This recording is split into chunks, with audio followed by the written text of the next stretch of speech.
Welcome to the Football Pharaoh YouTube channel, everyone. Today, I'm breaking down my full Premier League 25-26 predictions. All 20 teams from bottom to top. But here's the twist. I'll be going head-to-head against AI predictions to see who's more accurate by the end of the season. Will the human insight and intuition win out? Or will cold, calculated algorithms take the crown? Stick around, drop your own predictions in the comments, and let's get into it. In 20th place, Wolves. And honestly, I think this could get ugly. They've lost arguably their two best players in Matthias Cunha, the heartbeat of their attack, and in Ryan Aït-Nouri, who gave them width and unpredictability.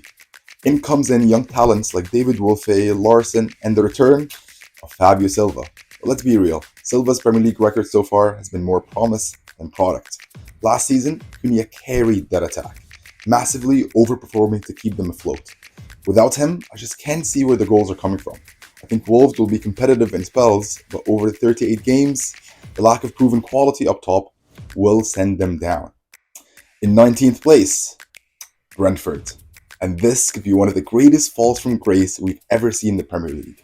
For years, they've massively overperformed, punching well above their weight. But this summer, they've been absolutely gutted.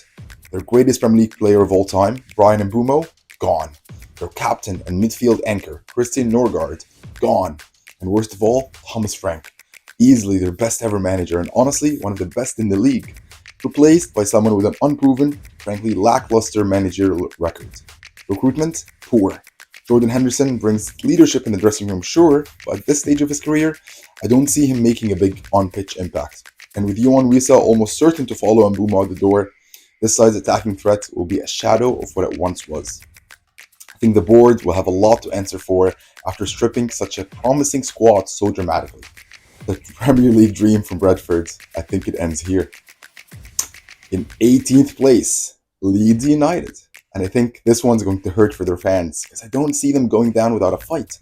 They've come into the season with an expansive attacking style and in a dynamic midfield.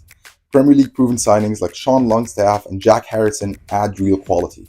And there's plenty of top flight experience in the squad with the likes of Daniel James and Padu and Bamford potentially leading the line.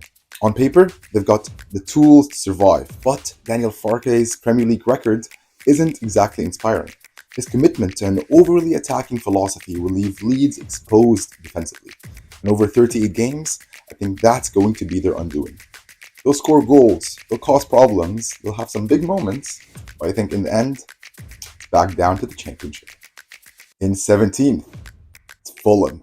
And this one hurts me to say, because I've always had a soft spot for Fulham, especially back in the Mohamed Al Fayed days when they were owned by a fellow pharaoh.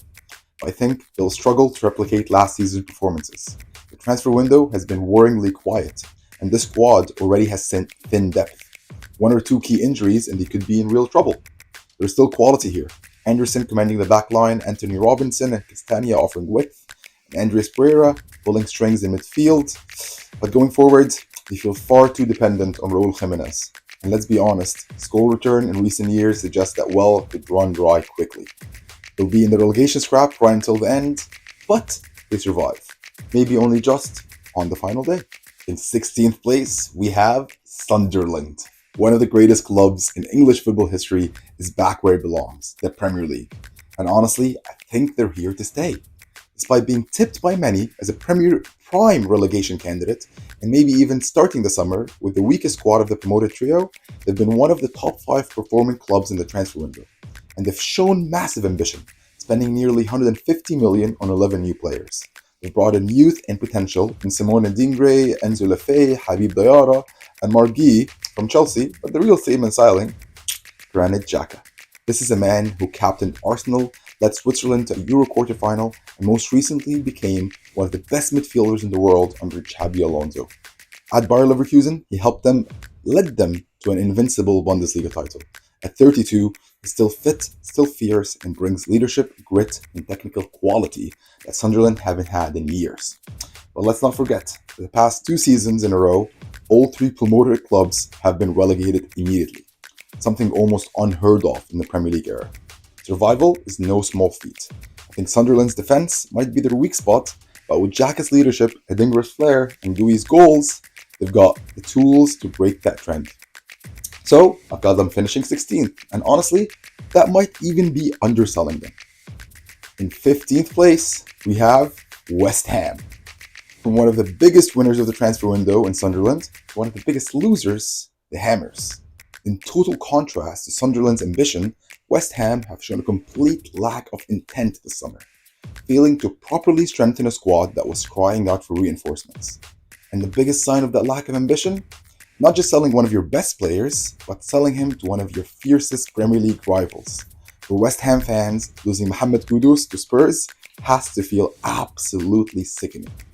Up front, the situation is just as worrying. The only real attacking option added is Callum Wilson, brought in for cover for Nicholas Fulker. That means West Ham will be relying on two injury-prone number 9s to lead the line. Not exactly a recipe for goals. In defense, Kyle Walker-Peters and Todibo are solid signings, but they won't solve the attacking problems. And with a surprisingly quiet window from a club that usually does great business, Graham Potter has been left with a real uphill battle. Honestly, I think he could be one of the first managers sacked this season. There's enough quality there to survive, but beyond that, I don't see much more for the Hammers this year. In 14th place, we have Bournemouth, one of the best performing clubs last season, led by one of the most promising managers in Europe, Andoni Iraola. What he achieved with the squad last season was nothing short of astounding. But while their success wasn't a fluke, I don't see the same magic this year. Their entire defense has been ransacked, with minimal reinforcements to replace the quality lost. Losing your back four to European champions PSG, Club World Cup winners Chelsea, League champions Liverpool, and Real Madrid is a testament to the incredible talent Iraola developed, and it's very difficult to replicate. So, for Bournemouth, I see a season of mid-table mediocrity. Still, it's a platform, a season of consolidation before bigger clubs inevitably come knocking for Iraola's services. In 13th place, Burnley. Yes, I'm tipping not one, but two newly promoted teams to stay up this year. In Sir Alex Ferguson's famous words, attack wins you games, defense wins you titles. While I'm not expecting Burnley to pick up any silverware this season, finishing 13th would be their equivalent to winning the league. I've been extremely impressed with Scott Parker's tactical philosophy and overall managerial input. He's arguably the most promising English midfielder turned manager, surpassing the likes of Steven Gerrard, Frank Lampard, and Wayne Rooney. Not necessarily saying much, but he definitely has the markings of a good Premier League manager. Burnley's record-breaking defensive season in the Championship has been extremely underrated. They recorded the most clean sheets ever in the competition and conceded the fewest goals by a significant margin in Championship history. While I foresee them shipping a lot more goals this season, obviously, I think they'll be difficult to break down and tough to beat, reminiscent of the Burnley of old under Sean Dyche. Burnley's board have backed Barker this window, making ambitious, youthful signings that will bolster the squad's quality. With known Premier League quantities like Amando Broja, exciting signings like Leslie Ogochoko, Marcus Edwards, and even Bashir Humphreys, ransacking Chelsea's academy graduates is not a bad idea and one that's often fruitful, as Cobham Academy is one of the best in the world. So I've got Burnley finishing 13th, comfortably surviving, and setting the stage for bigger things ahead. In 12th place, we have Brighton. The Seagulls boast a talented young squad and a promising young manager, Fabian Hurseler, a recruitment department that's renowned for excellence. I anticipate mid-table stability for Brighton this season. However, with the departure of key players like João Pedro, Simone Dingra, and Pervis Estupinian, and the potential loss of Carlos Baleba, finishing 12th could be a commendable achievement. Brighton's recruitment prowess continues to shine, with exciting additions such as Diego Coppola and Costelas. While these talents may require time to integrate, their potential adds an element of intrigue to the season. Given these factors, I foresee Brighton securing a solid 12th place finish, demonstrating resilience and adaptability in a competitive league. In 11th place, we have Newcastle. And I have to say, I'm expecting them to be the most underperforming team in the Premier League this season. On paper, it's a team packed with quality, led by a manager that I consider world-class, Eddie Howe, who could very well be a future England manager in the few upcoming years. But this summer, Newcastle have had an absolute nightmare transfer window. They've missed out on almost every one of their key transfer targets and had a public saga with their star striker, Alexander Isak, that in my opinion, his conduct has been an insult, not just to Newcastle fans, but to football itself. You have 3 years left on your contract at a club that gave you a chance when bigger teams ignored you, and then you refuse to train or play? It's baffling. People forget that his last season at Real Sociedad, Isaac couldn't even break 10 league goals. Now he's burning bridges with the club, squad, and fans, and it's hard to see how he fits in again. Newcastle's already razor-thin squad will be tested to the extreme this season, especially with Champions League football. Historically, when Newcastle last played in the Champions League, their league form suffered, and I expect a similar trend this year. With rivals strengthening their squads, I predict Newcastle will slip outside the top 10, barring another Eddie Howe masterclass in management. Their transfer struggles this summer can be summed up by the sacking of their sporting director at the start of the window, leaving recruitment in disarray. The pieces are there for a strong squad, but chaos off the pitch may keep them from performing to their potential. In 10th place, we have Crystal Palace. The Eagles are soaring into the top 10, equaling their best ever Premier League finish. Palace have been by far the most consistent mid-table team in Premier League history, finishing between 10th and 15th over the past 12 consecutive seasons. They have a promising starting lineup with real quality, and as long as they keep hold of star players like Wharton, Gehi, and Mateta, and Eze of course, this transfer window can already be considered a success. Palace will have Conference League football to deal with for the first time in their history, having been unfairly demoted from the Europa League due to biased UEFA bureaucracy. Finishing 10th while managing European football would be an excellent achievement. And I wouldn't be surprised to see them challenge for the Conference League title under a very good coach like Oliver Glasner. In 9th place, we have Aston Villa. Surprisingly, it's been a quiet transfer window for a club that's usually very ambitious. That said, they've held on to key players like Ollie Watkins, Pau Torres, and Morgan Rogers. Even without major additions, this is still a strong squad with a very capable manager in Unai Emery. With Emery back competing in his favorite competition, the Europa League, I expect Villa to push hard and lay the foundations to challenge for the Champions League next season, even if they finish 9th this year. So a lot ahead for Villa this year. In 8th place, we have Everton, one of the biggest dark horses of the season. Everton is a club that truly belongs in the top 10. Even if younger or more recent Premier League fans might be surprised by that claim. For context, in David Moyes' first spell at the club, the lowest league finish over 7 consecutive seasons was 8th. Across his 12 years in charge, he guided Everton to a top-flight finish 9 times, with a record high of 4th in 04-05. This is why I expect Moyes to impress again. Having rejuvenated the Toffees last season, he now has a squad blending experience, ambition, and fresh talent. Key signings include promising young forward Barry, the fearless midfield engine Kieran Bruce-Hall, and the enigmatic Jack Grealish, who has plenty to prove ahead of this summer's World Cup. Firstly, I'm particularly excited about Adam Asmi, a young Moroccan fullback signed from Bayern Munich. Given the chance, he could be an excellent successor to Ashley Young. With the squad's balance, tactical nous with Moyes, and the renewed optimism at Goodison, Everton could very well outperform these even lofty expectations. In 7th place, we have Nottingham Forest. Again, I'm expecting Forest to carry on where they left off and replicate their incredible 7th place finish last season. To be able to achieve this position while playing Europa League football would surely surpass the achievement of last season. Forest's youthful and electric squad remains almost unchanged. Despite losing key player Anthony Elanga, they were able to replace him with Dan Ndoye, a player with similar profile and potential. I'm excited to see how well Ndoye fits into the team, and I believe a lot of their success will hinge on whether he can match or better Langa's contribution from last year. Another standout moment of the transfer window was keeping hold of their best player, Morgan Gibbs-White, despite agreeing terms with Tottenham. This decision, and the public manner in which it was made, sends a strong signal to competitors and their own players of Forest's intent and ambition to remain in European football and build on the successes of last season.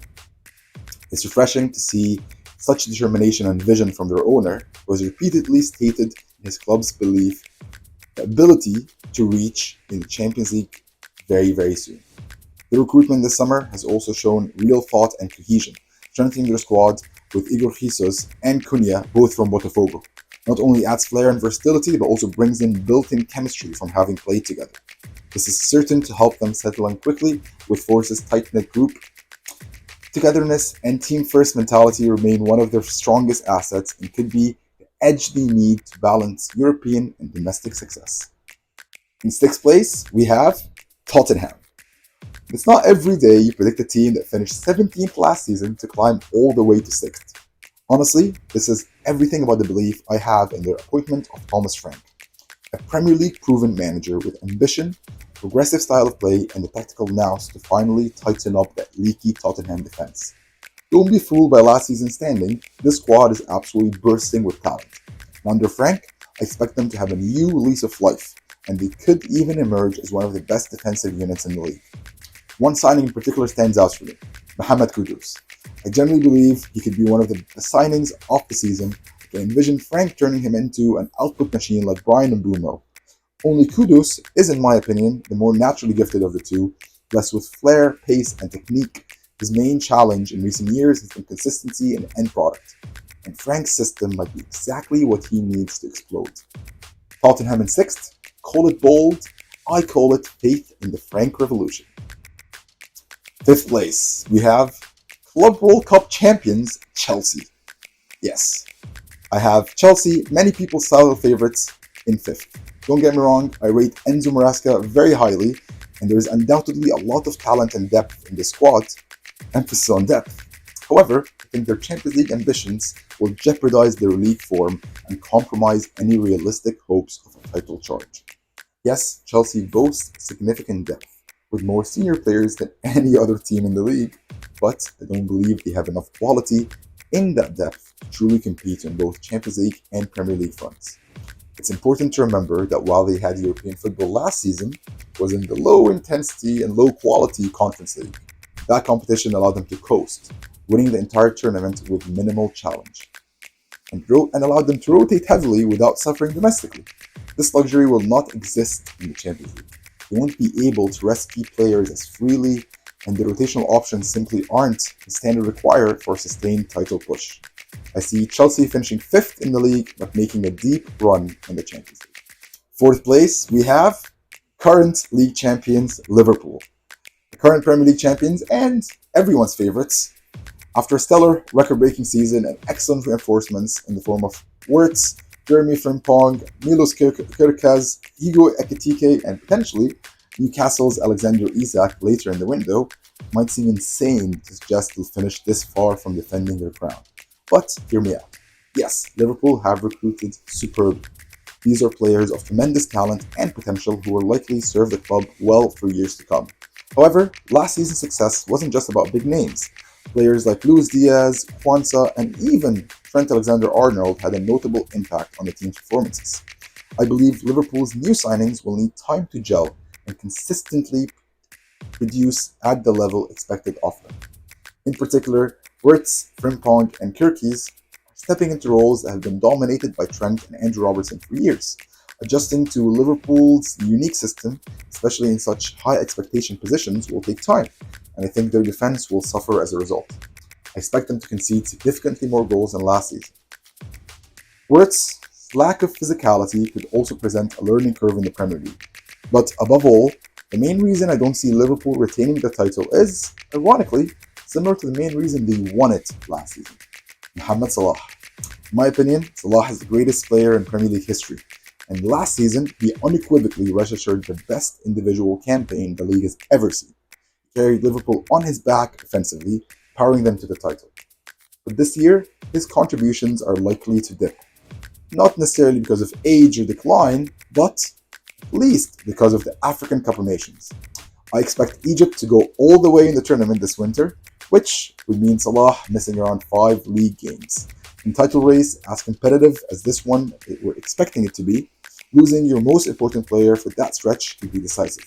Without Salah's consistent attacking output, I believe Liverpool will stumble just enough for the title to slip away. Their focus, I suspect, will shift towards winning the Champions League, competition where they could be in a much stronger position once Salah returns. In 3rd place, I have Manchester United. Okay, one of the hardest teams to predict this year. Please hold your laughter. I know exactly where they finished last season, The worst Premier League campaign in history, and that's saying something given how many poor years there have been since Sir Alex Ferguson's retirement. But this year, I think United's revival will come down to three key factors. First, the quality of their best 11. United's strongest lineup is packed with talent that can rival any team in the league. A back three of ball-playing centre-backs in Lenny Yoro, Matthias de Ligt, and a fully fit Lisandro Martinez, a dynamic midfield with the likes of Bruno Fernandes, Kobe Menu, and Unk Casemiro, plus a rejuvenated attack boasted by the excellent additions of Matthias Cunha, Brian Mbomo, and Benjamin Sesko. This is a team with genuine quality in every position, and I don't expect goal scoring to be their problem this year. Second, the lack of European football. This will be their first league campaign without midweek European commitments since 2014-2015, and that is a massive advantage. Fewer matches mean more rest, fewer injuries, and more energy to execute high-intensity style of play across the season. It's underrated how much this can help a side. Just look at what Antonio Conte did when he inherited a Chelsea team that finished outside the top 10. The very next season, he won the league with largely the same squad. Third, and most importantly in my opinion, the Ruben Amorim factor. The biggest question in predicting United this season is simple. Do you believe in Amorim? Do you believe in his philosophy, his system, and his ability to manage big players? Personally, I do, wholeheartedly. I haven't felt this certain about United manager's potential for success since Sir Alex Ferguson's departure. Amorim's honesty, transparency, and conviction in his vision carry an air of confidence that resonates deeply with me. I could be wrong, but I'm happy to die on my sword over this prediction. And if United can pull off late window moves for the likes of Donnarumma and Carlos Baleba, I wouldn't be surprised to see them not just secure third, but actively push for the title. In second place, we have perennial runners-up, Arsenal. Okay, I'm kidding. I've actually got Manchester City coming in second, and Arsenal clinching their first Premier League title since that invincible season. Hear me out. Arsenal have been the most consistent elite performers in the league over the past 3 years, and this summer they've recruited with precision. Martin Zubimendi is an upgrade on Thomas Partey, both as a player and, let's be honest, as a person. Not a particularly high bar, granted, but an upgrade nonetheless. Mosquera adds depth and quality to a highly touted defensive cover, while Victor Gyökeres finally addresses Arsenal's Achilles heel, that number 9 position. Their last truly world-class centre-forward was Pierre-Emerick Aubameyang back in Arteta's first season, and it's been painfully clear that a lack of ruthless finishing has cost them in the title race. Liverpool outscored them last season, and that was the difference. Gyökeres feels like the missing piece. Yes, he had a modest spell in English football before with the likes of Brighton, Swansea, and Coventry, but this return reminds me a little of Mohamed Salah's second chance in the Premier League. A player who left without fully showing his potential, went away, became world class, and came back to dominate. I'm not saying Gyökeres will put up Salah numbers, almost impossible for any player to, but even 15 to 20 league goals would be enough to tip Arsenal over the edge this year. Add to that the fact that Arsenal already boasts the best defense in the league, and the formula for a title-winning season is here. As for City, I think they'll push Arsenal close. The master and his students battling for supremacy will be fascinating to watch. But the talent City have brought in this summer will need time to fully adjust to Pep's notoriously demanding system, and I expect a few slip-ups that will ultimately cost them the title. Particularly excited to see Ryan Cherki in the Premier League, but I hope Guardiola doesn't clip his creative wings the way we've occasionally seen happen with other naturally expressive attacking players. So, that's my full table predictions for the 25-26 Premier League season. Remember, this is a battle, me versus AI. And we'll revisit these predictions at the end of the season to see who came out on top. If you think I've nailed it, or will the AI crush me? Let me know your own predictions in the comments, and don't forget to like, subscribe, and hit the bell so you don't miss the end of the season results video. Until then, let's enjoy what should be another incredible season of Premier League football. See ya.